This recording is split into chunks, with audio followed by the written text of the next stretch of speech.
YouTube. Welcome. I'm so glad that you could be here today. My name is Kathy Markov, and I am here for a webinar presented by the Santa Barbara County America's Job Center of California. I've been working in workforce for over 20 years, and I just love doing these workshops. We're recording today's session so that we are able to post it to our YouTube channel. And we have, at this point, I don't know, I think close to 50 webinars on a variety of topics, from what we'll talk about today to resume building and budgeting and all sorts of things. So I welcome everyone who's live, and I also welcome everyone who might be watching this virtually. So today we're going to talk about something, actually a very interesting topic for me. This topic is making conscious decisions. And those of you that are on the line, I just want to make sure, can you see my screen? Yes. Yay, okay. So we're going to talk about making conscious decisions.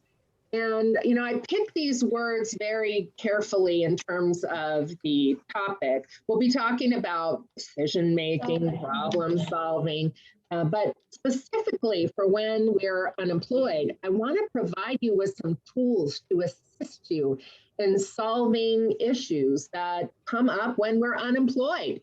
And so I want you to try to start to think about a scenario. Okay, I'm going to sort of project this upon us. I want you to imagine that you registered for a certification course in a field that you've always dreamed of working in. So you are, for example, let's say you are a participant in the Workforce Investment Act programs here in Santa Barbara County, and you worked with your career counselor and you decided, oh boy, this is a field I've always wanted to be in, but I never thought I'd be able to be in it. And you did the labor market research. You know that once you're trained, you are going to be in a job that you really love. The starting wage is about $5 an hour less than your last job, but if you stick with it, there's potential that you could make twice as much money in 5 years in this new field. So you're really excited about the training. You start the training, and then 2 weeks into the training, your previous employer calls to offer you your old job back. Now, you liked your old job.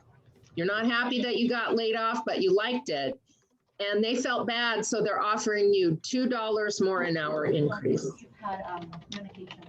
What do you do? You know, these are the kinds of dilemmas and situations that we run into when we're unemployed. So we're gonna talk about this in terms of how would you make that kind of decision? You know, a decision that is very difficult. And when we're unemployed, we run across these kind of dilemmas and situations all the time. So we're going to talk about that. Now, my computer is very slow today. There we go. So there are some common problems and challenges when we're unemployed. And I can tell you, I was laid off. I was thinking about it today. It was about 6 years ago that I got laid off. And, you know, I felt terrible about it. I felt responsible for my family, both from a financial point of view. You know, I was worried about money, but also I was the one that was providing health insurance to my family. So I felt terribly responsible, and that I needed to quickly get another job. And, you know, I didn't feel like I could really relax and enjoy, you know, I was sort of mad at myself and going back and forth, what could have been done? Why was it me? Feeling bad. You know, I had trouble relaxing, sleeping. I know I was really stressed out. This is very common. Of course, I was worried about money. You know, in my case, I was lucky. I did get a severance package, but it wasn't going to last, you know, more than a month or so. And I felt really out of control. Like I felt it's up to everybody else to decide that they want me. So, you know, these are the kind of feelings and challenges that we're faced when we're unemployed. And the question is, you know, can we make good decisions during that period? This is what we're going to be talking about now, because it is one of the most stressful situations we can go through is losing a job. And so it's very important that we begin to learn how to get ourselves relaxed, because in this kind of state, right, this kind of state, well, how are you going to make good decisions and really attract those new opportunities that are out there all the time for us? And I'm happy to tell you that what happened to me is within less than a month, I had 2 offers to actually go back to some work that I'd been doing before. I'd been doing consulting work, and 2 of my former clients came to me. They didn't even know that I'd been laid off, and they offered me 2 actually quite large projects. One was a 6-month training project. The other was a 9-month project. Both were part-time. Within a couple of months, I was making the same money that I was making before. So I was very fortunate. And I think that I was successful at, even with the challenges, learning to relax and be open to the opportunities that came. But that doesn't mean that there weren't a lot of decisions to be made in the meantime. And when we're stressed out, we're not open to all the possibilities and letting the opportunities flow to us. The other thing to kind of think about, this is the old adage by Albert Einstein, but, we can't solve our problems with the same level of thinking it took to make them. And when we're unemployed, it's actually a wonderful time to kind of reset and to think about, what is it that I really want to do? For me, I wanted to go back into business and do consulting again. And I was fortunate that I still had those contacts. All the work I've done is sort of in the same workforce, HR world. So I still had that same network and was able to flip back into it. But I know a lot of people aren't as fortunate as I am.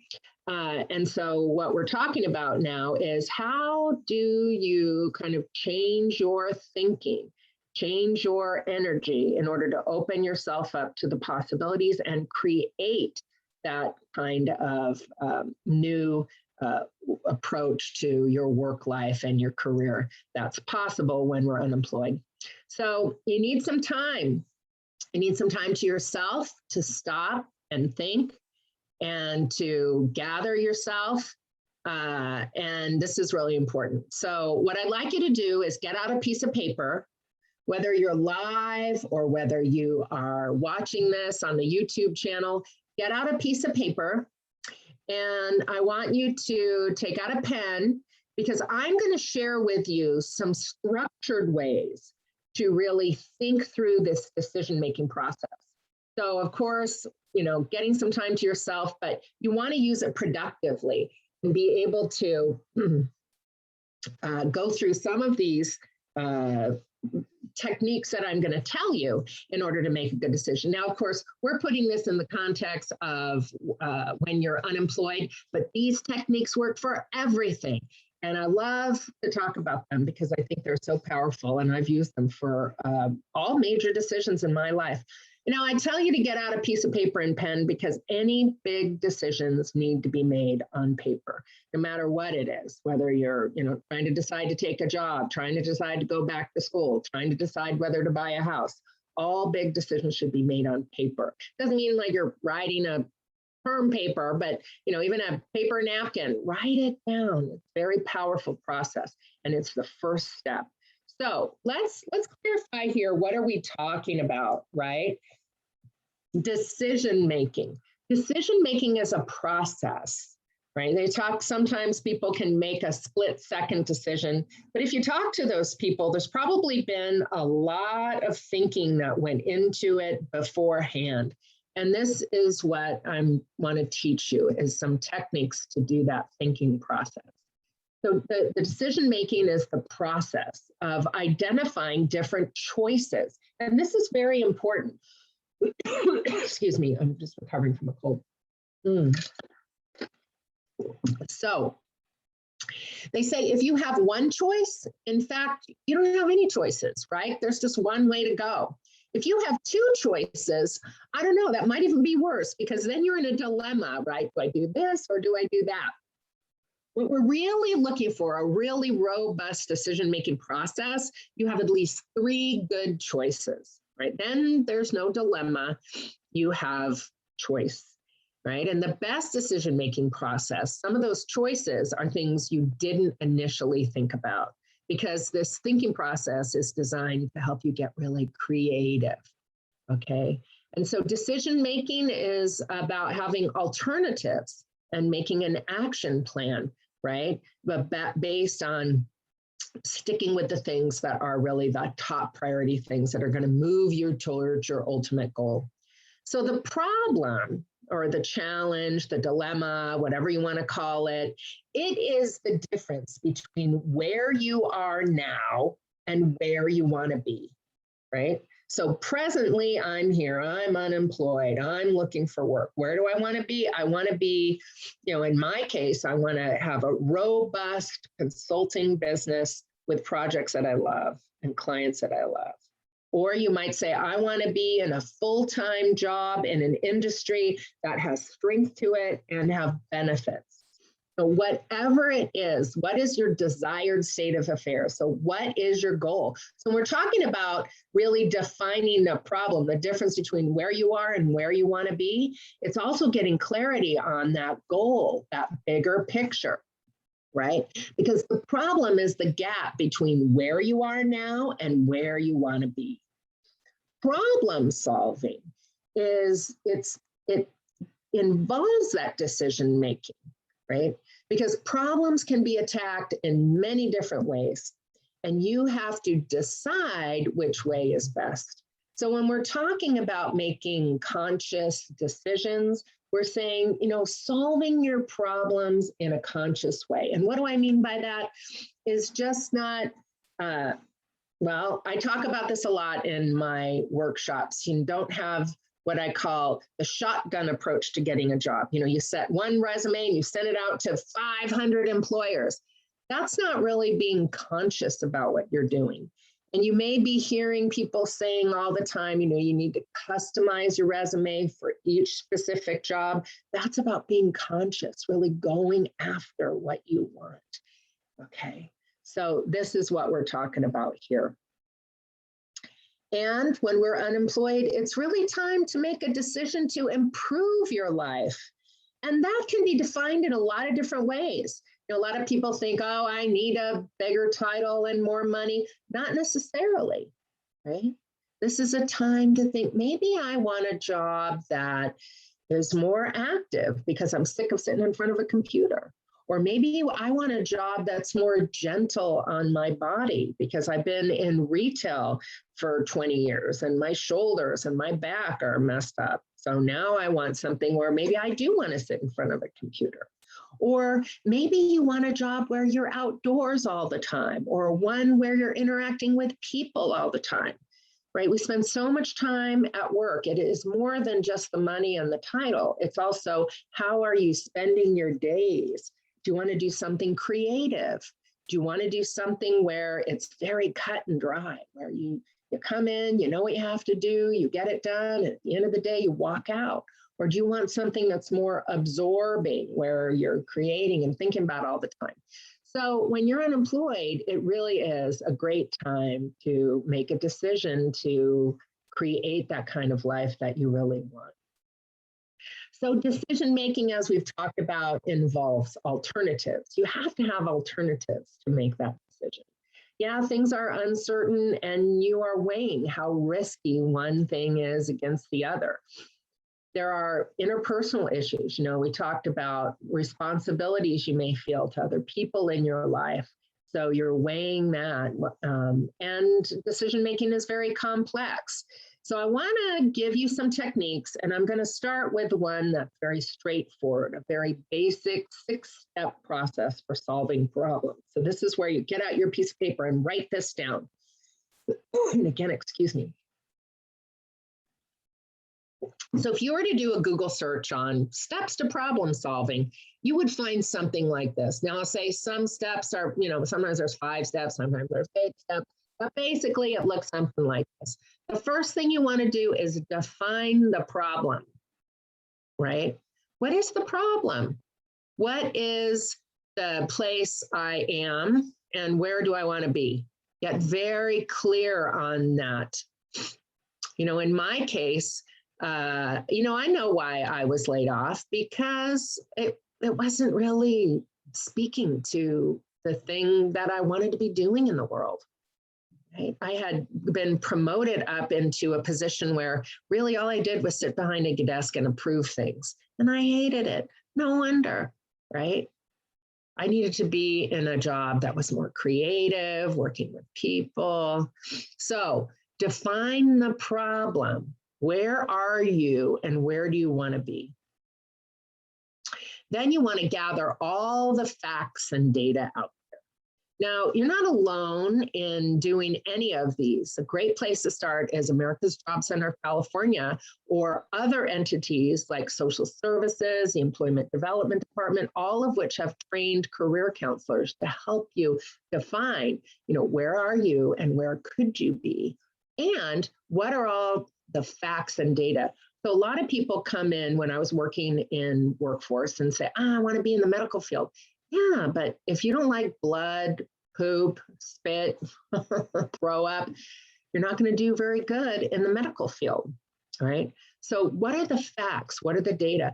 I had someone come in once and they wanted to be an executive director of a nonprofit and in health education, and they wanted to be making $85,000 a year in San Luis Obispo County.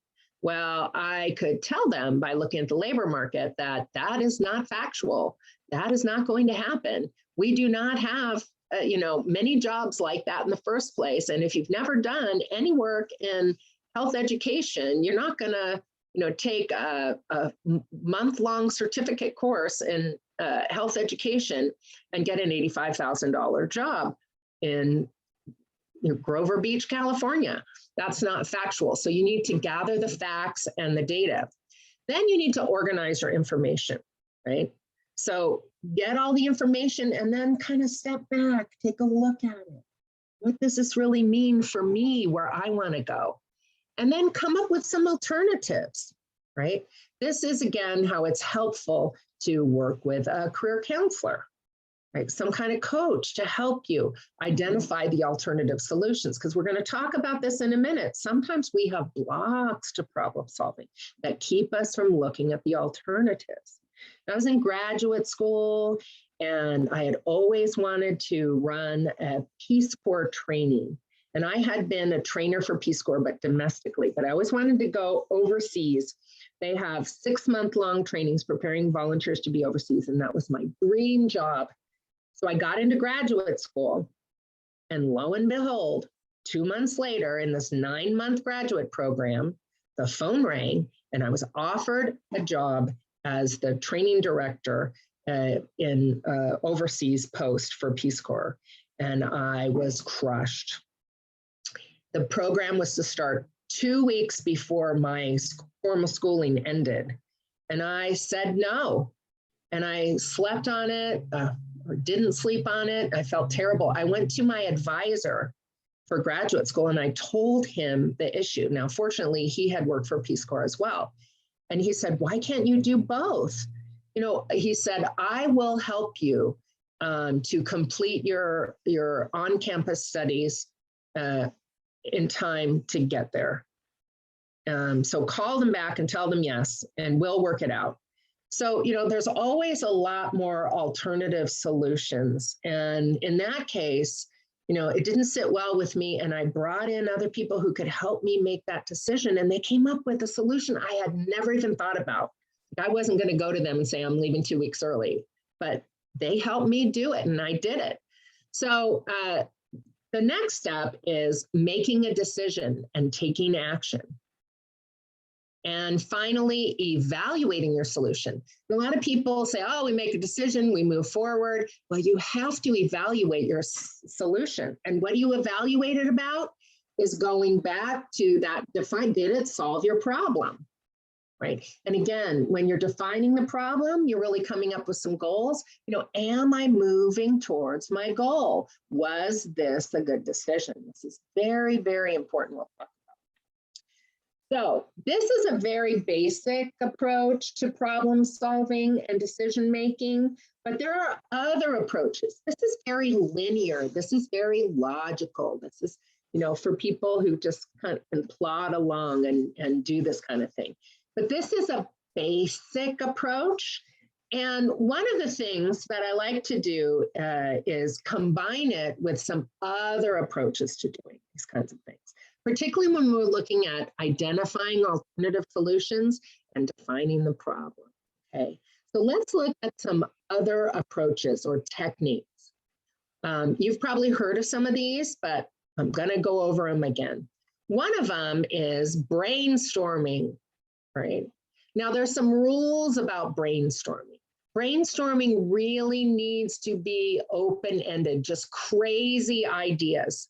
You cannot evaluate the ideas that come up in brainstorming when you first start. And a good technique, get a good friend, someone that cares about you and knows about you, you can brainstorm together and just list every single possible thing that you can possibly think of.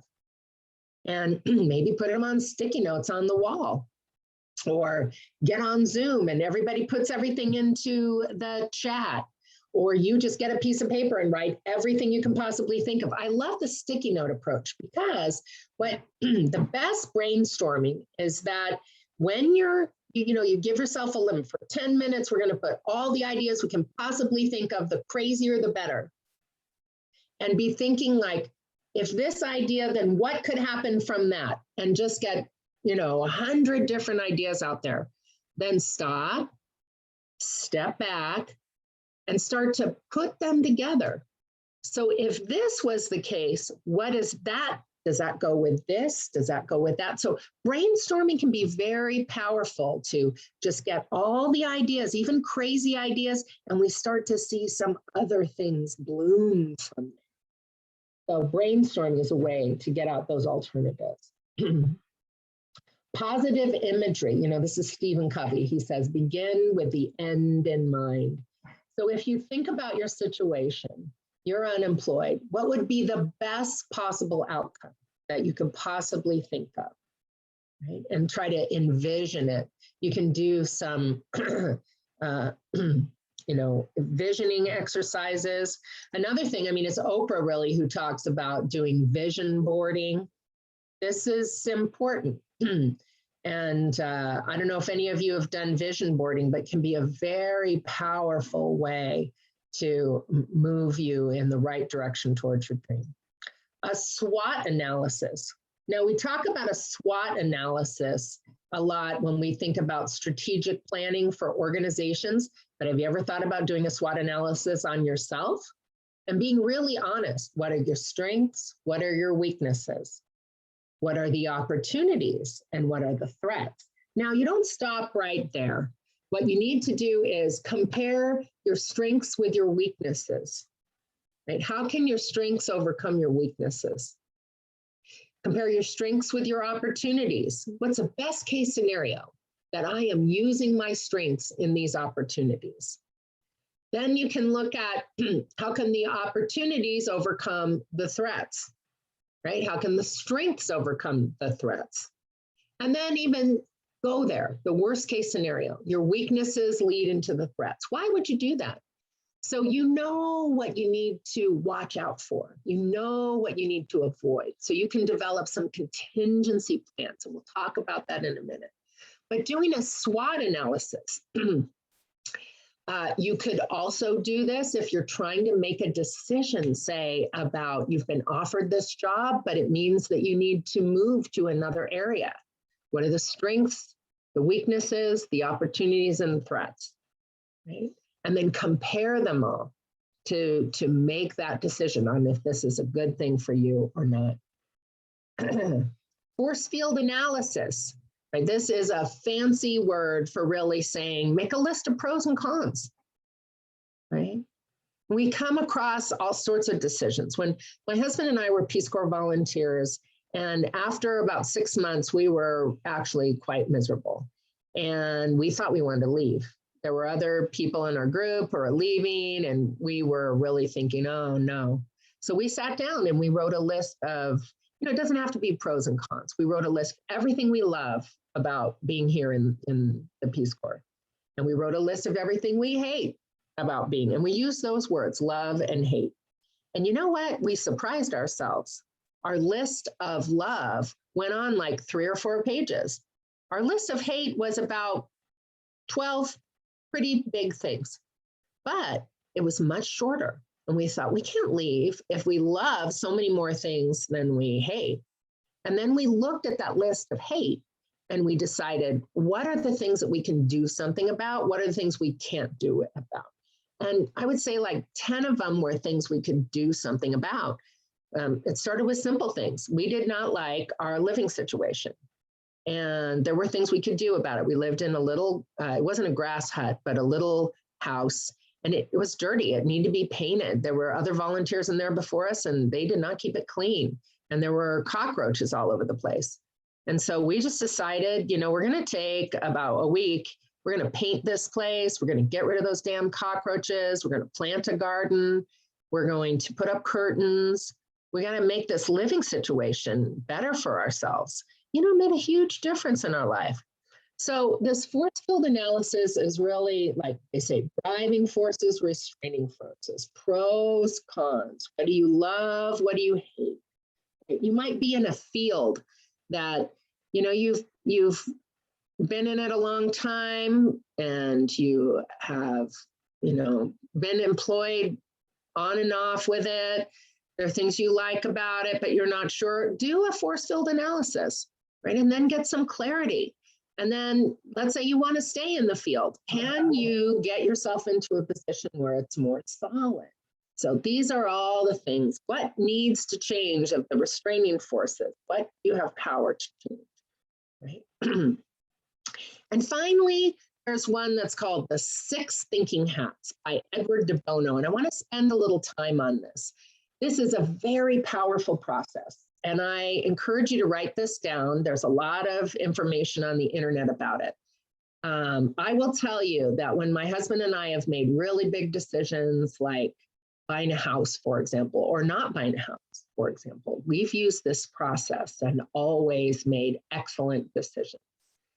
So this is helping to overcome our bias towards our maybe not only emotions, but different perspectives. This looks at any situation in a variety of different ways. So the first one, and we actually have hats of different colors, but you don't have to do that. But the first one is facts, right? What are the facts of the situation? Completely devoid of anything else, just the facts. And you just, on a piece of paper, you just write down all the facts in the situation. It's great if you do it with somebody else because they help you just stick with the facts, Then what is your intuition or your emotions? How do you feel about the situation? This is the red hat. And on another piece of paper, you write down all your emotions about it. Then the black hat is about, really it says judgment or caution, but it's about protection, right? What are all the things that could go wrong in this situation? And what would you need to do to protect yourself? And then the yellow hat is the logical positive hat. So what are all the good things about this? What are the positives about this? What makes sense about this? Then your green hat is your creative and alternative. So you kind of look at your yellow hat and you say, okay, if this is very positive outcome, then from there, what would happen, right? So for example, when we're looking at buying a house, this is a great house. If we get this house, then what would happen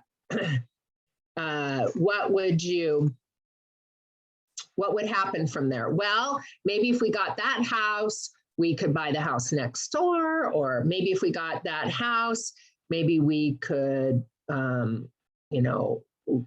build a granny unit in the back. So it's like creative alternatives. And finally, If you're still with it, I will tell you that sometimes when you lay out the facts, you put your emotions out and you put the things that could go wrong, sometimes at that point you're like, oh, this is absolutely not what we're going to do. So just stop. You don't have to keep going. You've made your decision. This is, remember we said decision making is a process.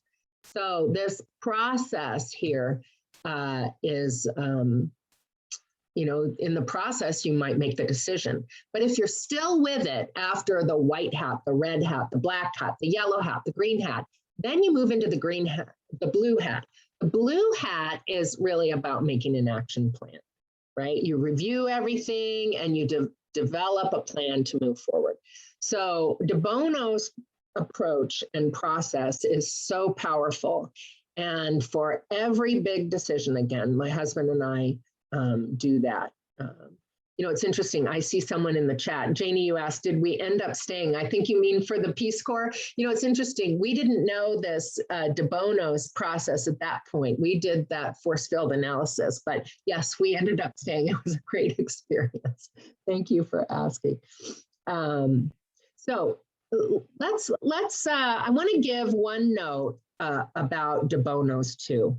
So I want to talk a little bit about the green hat. This is the creative alternative hat, okay? So I show you this picture of this apple tree, and I'm going to ask you a question. So if I asked you to count the number of the apples on the tree, that would be easy for you. You just count them, right? But some problems actually require immersion into it before a solution can be found.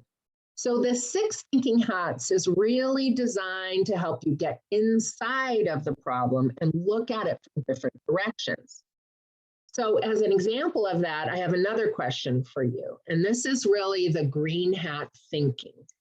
How many trees are within each of the apple? You heard that right. How many trees are inside each apple? Right? How would you figure that out? Right? How many seeds are in each of the apples? Right? It's a different way of thinking. And some of our problems are like that. Right? So that green hat is really about getting inside the problem, looking at it from all sorts of angles. You know, when I was trying to decide what to do after I got laid off, I did look at De Bono's in terms of when I had these opportunities to do consulting, because I knew it was a risk.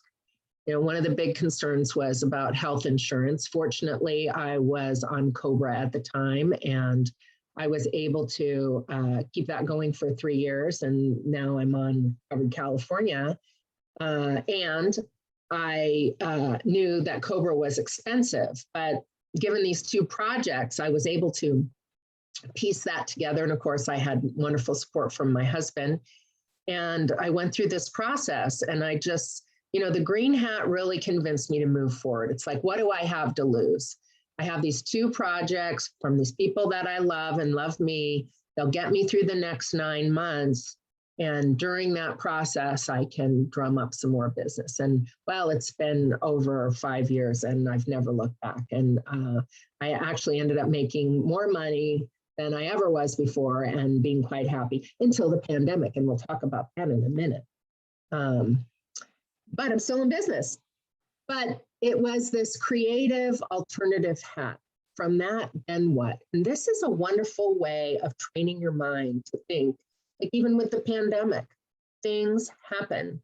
So then what do we do with that, right?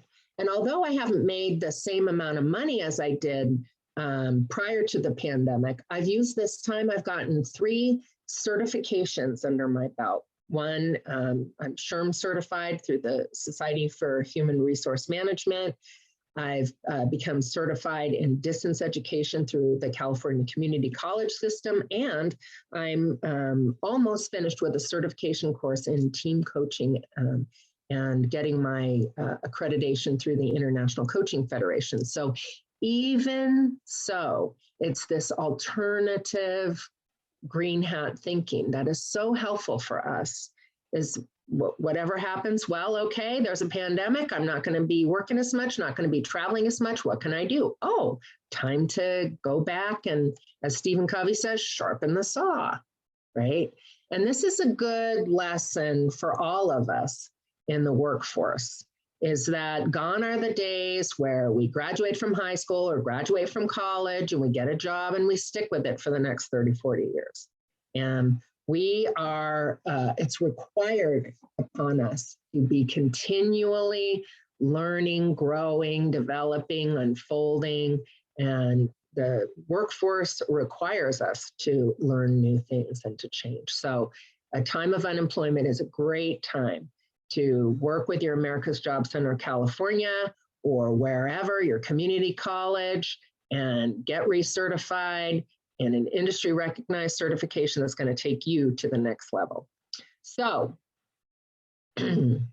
let's talk a little bit. I've been sort of dancing around this a little bit about the different blocks to problem solving.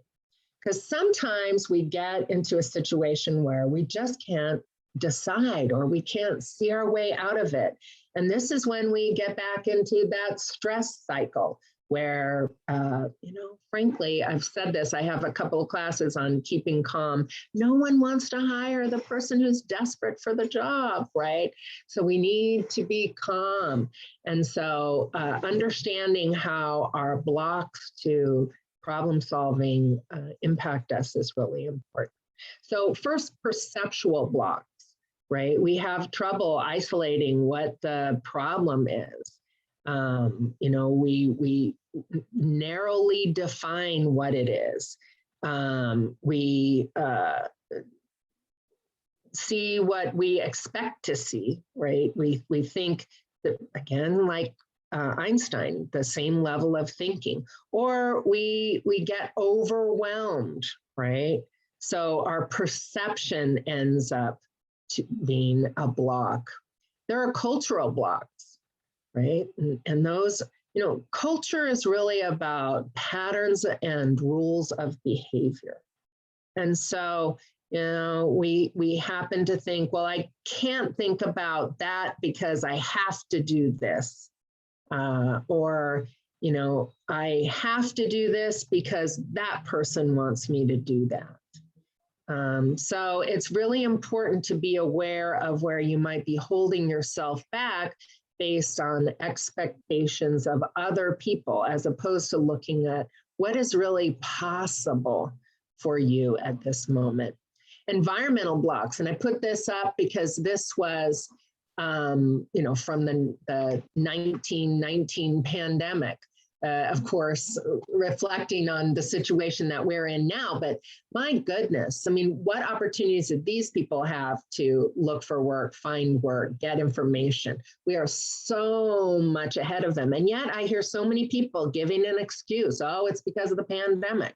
Well, I could have rolled over and my business could have died after the pandemic because I did live stand-up training in hotel ballrooms and classrooms, and I was on the road all the time. That's what I did. I stood up in front of people and taught, but that's not what I'm doing. I haven't been up in front of a group in over a year, but I have not stopped training and teaching. It's just in a different way.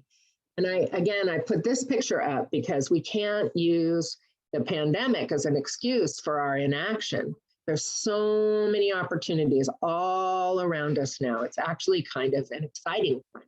We need to overcome our fear of failure or our fear of trying new things.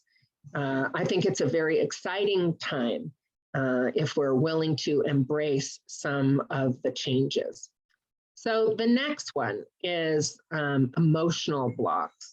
And, I have had classes on emotional intelligence, but these are really having to do with our confidence and our self-esteem and the fears that we have and our need to be in control. We need to really be able to tolerate ambiguous situations when we don't know what's going on and to be open to new ideas. So these are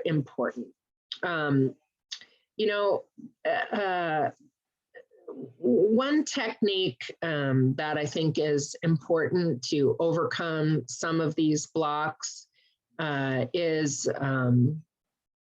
really to think about thinking about some analogies. So when you're really stuck in a difficult problem, think about an analogy. So recall some time in your past when you faced a problem and you overcame it.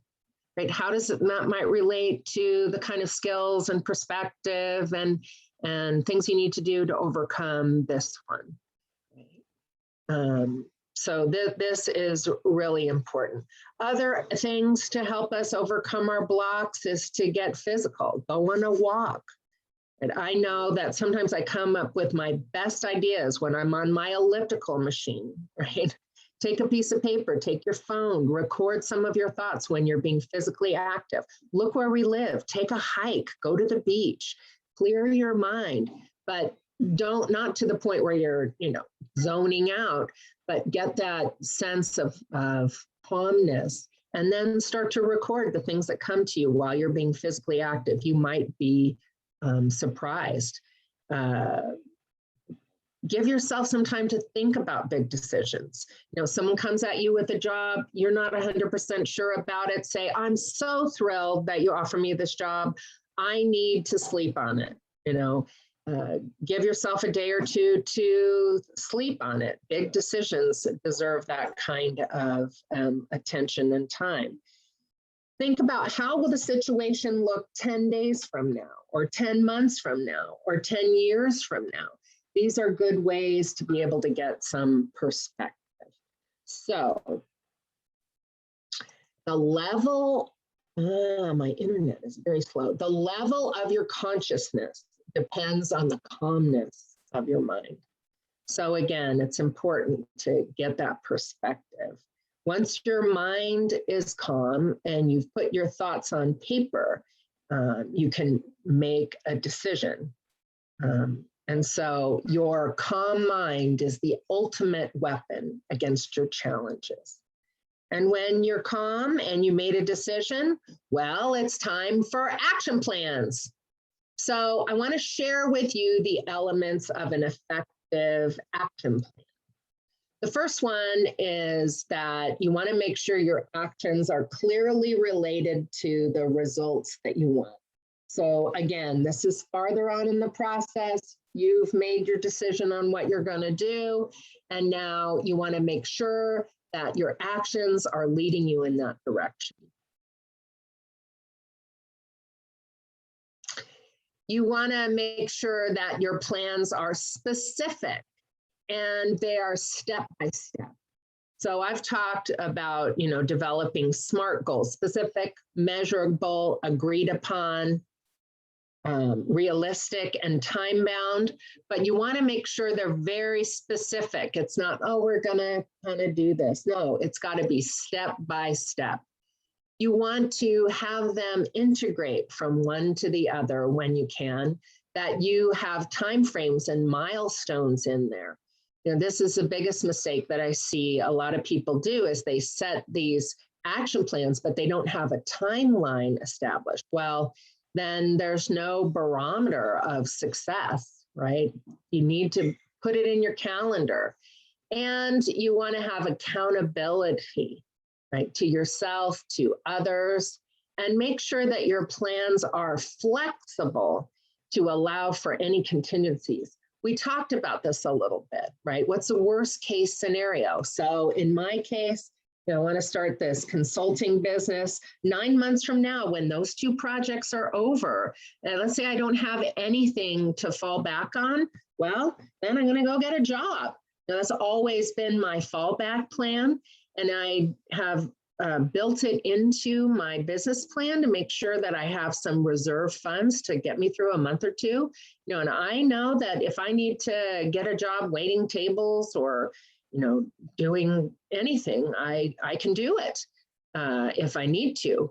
So have confidence in yourself that there are some contingencies. But what they say is that people who plan for contingencies and have thought about the contingencies and have an approach towards, the worst case scenario, they are prepared when things don't go well, even if it's not that contingency, but they've already thought about their plan B and their plan C and their plan D to weather the storm and get through things, right? So this is really, really important. And then we get to the idea of evaluation. So you need to always evaluate your plan against your desired results and be willing to change or abandon your plan, right? So my original plan was to do these certain projects for private clients, but it has expanded into a whole bunch of other different wonderful things, and it keeps evolving, right? But I go back to evaluating. And some of my criteria are, am I enjoying what I'm doing? Am I bringing in enough money to support my family? Am I able to, I can be a little bit of a workaholic. Can I still find enjoyment in my family life and take the time I need to focus on that as well? Those are some of the evaluation criteria. But you really need to be able to evaluate that. And if you're not able to do that, then you're unlikely to succeed. So let's look at some practical traps to avoid when making decisions. So these are things that we can fall into, and we need to be aware of them. The first trap is making all decisions big decisions. Right? All decisions are not big decisions. I remember there was a book when I was like in college, it was called Don't Sweat the Small Stuff, right? And while some things, we do sweat about some things, but all decisions are not big decisions. So it's important to be able to distinguish what is really, really, really important and what is not really important, right? We talk about this a little bit. I talked about this, like say you are struggling to pay your bills. Well, which of the bills are really the most important bills to pay with regard to keeping your ability to continue to look for work, keeping a roof over your head, those kind of things. But don't make all decisions big decisions. Creating a crisis situation. Now, some people love the drama of it all. If you're one of those people, be aware of your tendency to do that. Not everything is a crisis situation. We've all been unemployed, right? This has happened before. You're not alone. Our community is very generous. There's lots of resources and services out there for you. This doesn't have to be a crisis unless you turn it into one. Another trap is failing to consult others. Sometimes people are reluctant to consult others, particularly when, we're unemployed, we're having money problems, but that might be the perfect time. Let everybody know, hey, in a positive way, I'm looking for work. This is what I'm looking for. Can you help me? They say most jobs are found through the hidden job market. But you're never going to find the hidden job market unless you go looking for it. So bring other people in. You're giving them the gift of helping you, and that's important. Sometimes people are never willing to admit a mistake, and this is a problem. We make mistakes, right? If you make a bad decision, just admit it and then move on. It's not the big deal. Everybody makes mistakes. Right? The worst course of action is just to continue to move forward with your bad decision. Right? Also, if you're looking for work, one of the things we say in interviewing, be very careful how you talk about your former employer. And I don't believe there are any angels, and I don't believe there are any devils. Right? It's always everybody has something to contribute, and never admitting that you made a mistake is a real pitfall that can show up in a lot of different ways. So be willing to look at yourself honestly and to learn from it, right? And if you move forward and you make a mistake, hey, very few mistakes we can't fix. Constantly regretting decisions, right? don't regret, just move forward.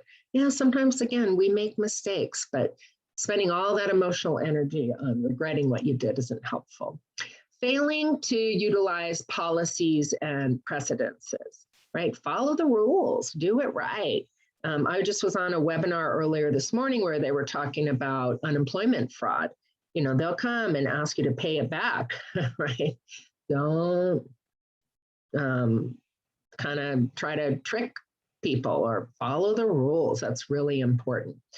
Failing to gather and examine the data. Of course, this is a fundamental part of the decision-making process, but it's really, really important. Another one for involving other people. Get out there. There are few problems that other people haven't solved. How have other people solved it? Get out there, examine all the data.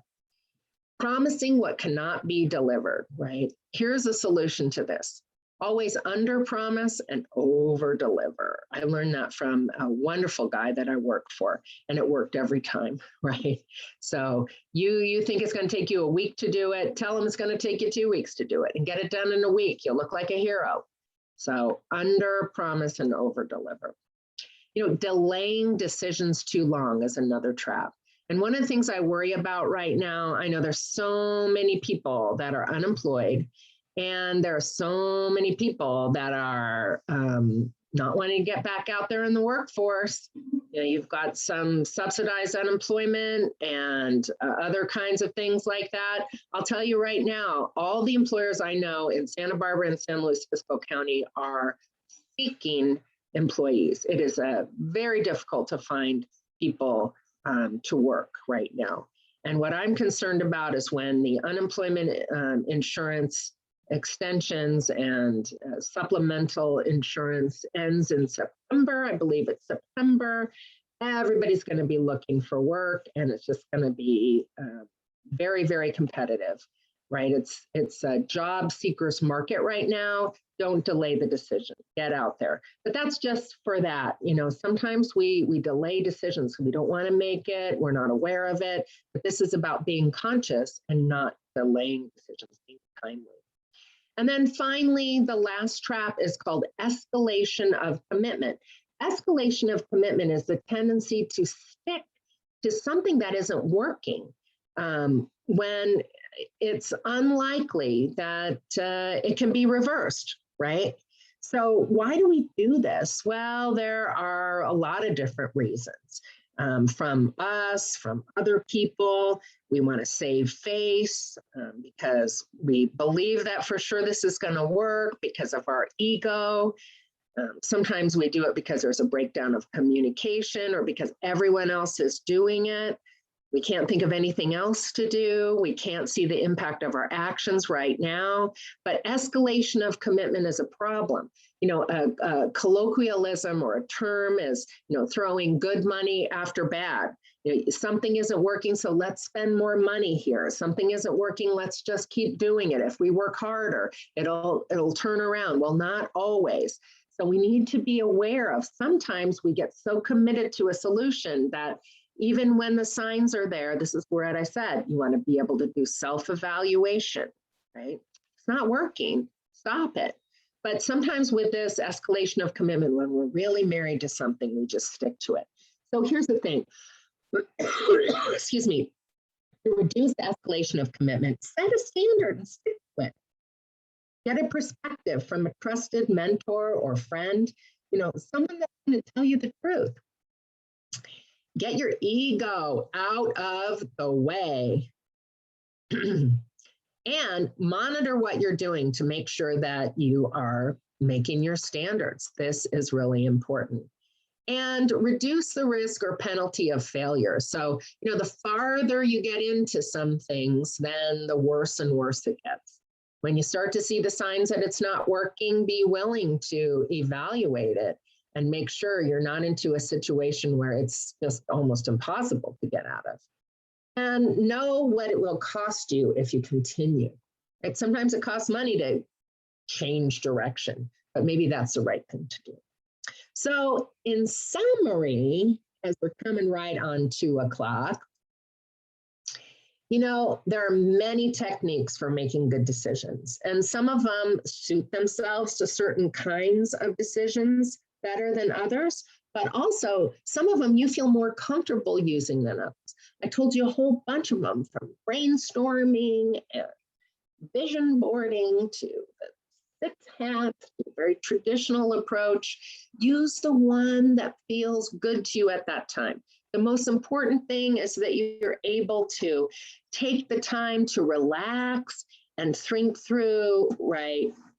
What are you really aiming at here? This is really key. And that all important decisions are really made on paper. Just chart it out, even if it's on a cocktail napkin, right? But put it on paper so that you can really, something magic happens when we put things on paper and we're able to clearly look at things and to be clear on what it is that we want. So making conscious decisions, not just letting, especially your career, just flow you wherever you want to get. You know, my husband has had several different careers, very specific things that he wanted to do. And he's always loved what he does.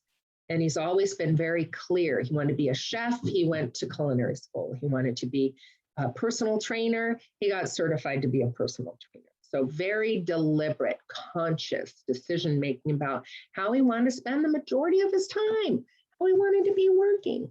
And everyone deserves that kind of thinking. You know, I think that I'm also somebody. I found early on my vocation in life, and I have had you know, many twists and turns of how I've been able to do it. And I've enjoyed it all. And so everyone deserves that, but it takes a level of consciously deciding what the next steps are. So with that, I hope that this was helpful for you. And I want to open it up to any questions or comments.